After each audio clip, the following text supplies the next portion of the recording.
I'm talking to John Aisien, who is Senior VP of Mocana, which is a enterprise mobile app security and Internet of Things security company. Welcome, John. Thank you so much, Richard. So help us walk through. A lot of people in the OEM side of things know Mocana very well because you're providing some of the fundamental security and containerization for mobile apps. But what about on the enterprise side? Absolutely. So we've really evolved Mocana's positioning as well as our IP. What we recognized is in the early incarnation of our business. To your point, we were very well known for the strength of our security crypto libraries, almost a Mocana inside strategy, where we actually sold to the vendors, including vendors who then sold to the enterprise. Yep. But then in 2013, first of all, we took the mobile app, well, we call it app wrapping, you can also call it containerization element of our technology, and we began to offer that on a standalone basis directly to enterprises. That was a series of baby steps, if you like, towards what then manifested itself in 2014 in the form of a full-blown enterprise offering. And the IP that completed the enterprise offering is something we call Atlas. So now the combination of Atlas at the edge of an enterprise or cloud network combined with our app security technology on the device itself now makes up the Atlas platform. Okay, so you've got containerized, secured apps, mobile apps running on people's devices, and it has to make secure connections. Correct. Therefore, you need the Atlas to complete those. Correct. So it's a gateway device to be deployed inside the enterprise. Correct. And how does it scale? It scales astoundingly well. The one thing I'll add is you can deploy it within an enterprise's DMZ, but also within a cloud DMZ, because ultimately clouds have data resident within them that all manner of organizations want to mobilize. So that's point one. To point two, regarding how does it scale? Exceedingly well. See, one of the challenges, Richard, that we've recognized in the industry is use of mobile in the enterprise is increasingly growing, but it's still growing across a very small subset of apps. If you look at the majority of apps that connect to enterprise data that are used in the corporate context, it's apps that are powered by ActiveSync or Microsoft ActiveSync in the back end as a connectivity protocol. So mostly limited to email, calendar, contacts. So our strategy is to really unleash the capability required for enterprises to deploy and use high-value connected mobile apps beyond those that are powered by ActiveSync. And a prerequisite for that is scale. So we built this platform with scale as one of its fundamental prerequisites. And as an example, a single 1U device running in an enterprise or cloud edge can support 250,000 simultaneous connections, such that when an organization is then using that to power pricing optimization apps, clearing and settlement apps, and these high-value workflows manifest in the form of apps, they don't have to worry about scale at their edge because we've taken care of that. So I can see how that pulls you into the Internet of Things if you've got the scale. Absolutely, Richard. So the way our IP manifests itself in both markets, one market being Internet of Things security, and the other market being enterprise mobile app security, is through the common sort of crypto context in terms of security libraries that pervade both solutions. Today, we have not yet integrated our IoT security offerings with Atlas directly. So in other words, if you have our IoT security libraries embedded in an MRI scanner or an insulin pump or the F-35 jet fighter, and all three are real examples, by the way, they won't necessarily connect to Atlas today. The connection mechanism will be you'll have a mobile app that's serving as a controller of that operational technology. And that mobile app will be connected to Atlas, while the operational technology will have whatever connectivity method it has in place today. The reason why is most of these operational technology belong to critical national infrastructure. They're extremely high in terms of the bar associated with their connectivity. So as a result of that, whatever connectivity processes are in place, we don't necessarily want to disrupt them with Atlas, but we still want to control the mobile apps that are controlling them through Atlas, if that makes sense. Yep, complete sense. So in the enterprise side, where you're doing this mobile security for them, do they, where does the MDM fit? Where does all the other solutions that people are trying to deploy? That's a great question, Richard. I have to tell you, this market reminds me a lot of the evolution of web middleware technologies 15, 16 years ago that powered the web as a sort of first-class compute paradigm. Now mobile is increasingly establishing itself as a first-class compute paradigm, and Atlas is a component element of a larger mobile middleware architecture that enterprises need. And MDM is a reasonably important, if not very important, element of that. And the best way to answer the question is across the entirety of our customer base and prospect base, they each have at least one, in most cases two, or in some cases even three MDMs. And what we do, we extend the value that they get from those MDM because we're treating the app as the unit of trust. So whether or not the device is managed, we're still able to give enterprises a secure, yet user convenient means of providing data to end users in the form of apps to enable them to enrich business processes or take advantage of what the marketplace now calls mobile moments, which is a way of using mobile to achieve a business outcome, whether or not the device is managed. One very visceral example that springs to mind, actually a customer of ours who happens to be here at RSA this week, plans to use the Atlas platform to deliver benefits and retiree information in the form of a mobile app to their retirees. Now, by definition, those retirees will not allow their devices to be under management because they're not employees, they're probably employees of another company.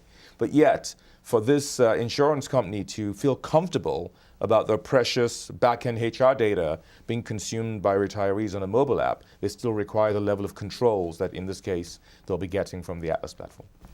And I assume that there are some service providers, app service providers that would be interested in that as well. Absolutely.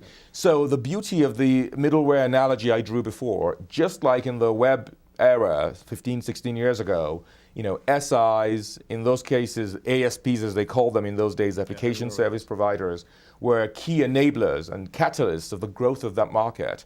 We're seeing the same thing in the mobile era. So be it sort of classic SIs of the ilk of sort of Accenture, Deloitte, PwC, but also the enterprise app platform vendors themselves, SAP, whom we partner with very aggressively, Oracle, IBM. But lastly, the cloud service providers. Each of these folks are, for example, constitute existing and potential Mocana partners, and we work with a large plethora of them to help organizations sort of either define or refine their mobile strategies, which increasingly contain technologies like Atlas. Great. And where business-wise are you sitting today, do you think? You're mostly US-based?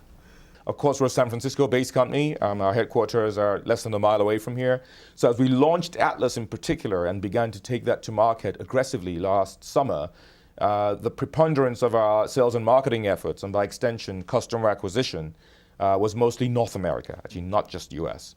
But a couple of months ago, really following two big trends. One is just market buying patterns, but secondarily taking advantage of key relationships. For example, that which we have with SAP, who of course have a huge existing business in EMEA. We made the decision to expand to EMEA, so we now have sales, business development, and a marketing presence there on the ground, and that's helping to really catalyze the growth of our business in that region. One small comment that I think is particularly interesting in the context of mobile, because EMEA, particularly the Middle East and Africa portion of EMEA, is really adopting mobile as a first-class platform. And by that I mean penetration of laptops, desktops and technologies of that ilk was way lower than it was in Western Europe and in the US and Canada.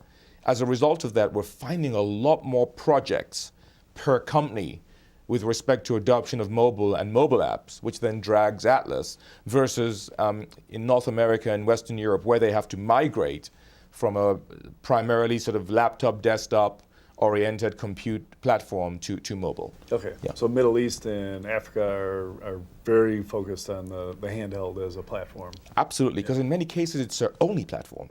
Right. One example, unfortunately I can't use them by name, but they're a large Africa-based manufacturing company, and they're literally providing mobile devices to all of their drivers, who, without the drivers, they're basically dead, because the drivers really power the entirety of their value chain. And the drivers will then be consuming mobile apps, in this case back-ended by SAP, for things like MRP details, logistics management, real-time pricing, updating CRM, etc. None of those apps would have been allowed to be deployed on those drivers' devices without device-level controls coming from SAP in this instance, and app-level controls coming from Mocana. Should application developers be coming to you first, or wait until the enterprise says, hey, we need that to be more secure? So like any kind of ecosystem that you're building, you need to push it multiple nodes in the flywheel, if that makes sense, to kind of make sure the flywheel achieves sufficient velocity, in which case then it takes off on its own, I should say. So that's a kind of long-winded way of saying both. Yeah. So we work directly with enterprises to catalyze demand from app owners, from mobile centers of excellence. But we also catalyze demand within enterprise app developers. So these aren't third-party ISVs. These are enterprise app developers that are using Xcode or some kind of commercial off-the-shelf MEP to build enterprise apps on top of enterprise data. The vehicle that we have for going after those folks is something we call the Mocana On Developer Program, so MDP, which is a program that such enterprise developers can join. They can then obtain the benefit of getting security for free, if you like, for enterprise mobile apps that they're developing. Having perfected the model of going after enterprise app developers in that way, we've then begun the exercise of recruiting third-party ISVs to also join MDP. So now we have over 250 organizations and individual developers who are part of MDP, representing between 300 and 400 apps, depending on how you count what an app is. So end customers look at that as being a source of confidence for adopting our platform. And of course, symbiotically, those developers also look at our enterprise growth as a reason to continue to certify upgrades in their mobile apps with our platform as those apps go through their upgrade cycle. There's been an explosion of privacy apps over the last 2 years, I guess. So for securely encrypting communication, be it voice, text, video, are you seeing them looking to Mocana for your crypto libraries and making that work? Yes, actually in both sides of our business. So on the embedded business, we're seeing demand from such players to simply take our raw crypto, be it our SSH or SSL or update libraries, and then embed them into their downstream technologies. But in the enterprise context, as it relates to Atlas, we're seeing some, I wouldn't say it's a dominance or preponderance, but we're certainly seeing some demand from enterprises who want to mobilize BI and HR and CRM, but as well as that, a video streaming app or some kind of click-to-talk app. Got it. So what's next? What's on your roadmap? Fantastic question. This could go on for a really long time. If I had to summarize it across 3 or 4 main dimensions, one would be do a lot more business with cloud service providers, so enterprise customers can consume Atlas functionality through some sort of cloud adoption model. We already have early elements of that through our go-to-market with, for example, SAP, who offers Mocana IP through their mobile secure cloud. There's other examples of that, but we're looking to do more across that dimension over the course of the next year, both with SAP and others, as it relates to cloud manifestation of Atlas functionality. So that's one dimension. A second dimension is connect Atlas with many more clients. And by clients, I mean implementations of mobile app security. Because the Mocana implementation of mobile app security, what you call our containerization, while it's extremely differentiated, and there's many dimensions of that differentiation, we recognize that classic enterprise, it's not the only thing they'll use for containerization or for wrapping or for virtualization. And yet they want all those apps that have different client security implementations to have a common means of connecting to their network, to have a common means of end users enrolling to their identity infrastructure, to have a common means of delivering the kind of end user security and user experience benefits that we deliver. So a big next step in our strategy is multi-client support, and we have an API that we're releasing in June called Prometheus that will make or manifest technically that multi-client support. Then we can go sign integration deals with other third-party, in many cases pseudo-competitors, who offer similar levels of client security, but they can all be back-ended to Atlas.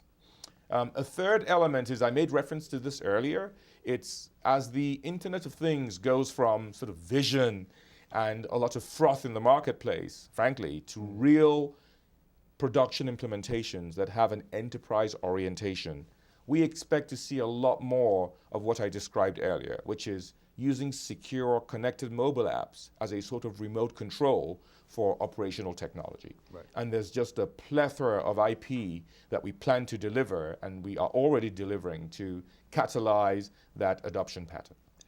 Wow, you've got a busy year ahead of you. I want to thank you very much, John, for giving us the Mocana update. Thanks so much for the opportunity, Richard.